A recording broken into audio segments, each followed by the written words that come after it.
Bacali.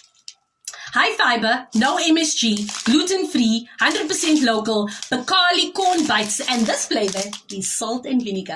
First time I've ever tried it in my whole entire life. We did the butter one, now we're doing the salt and vinegar one. Smell it? What do Never you seen think? it in my life, but it's local. Okay, so it's we'll local. try it. Okay, And it let's just try. looks like old teeth.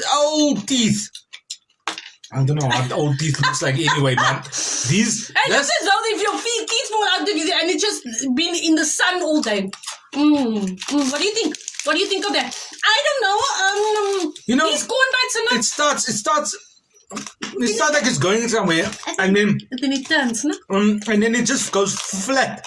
I'm not really a fan. What do you Like think? it crashes, lands, and the thing. But what I think is going on here, they say no MSG, no gluten, no. So I think this is it's a healthy snack until the sodium comes in. Exactly. Lots Until of but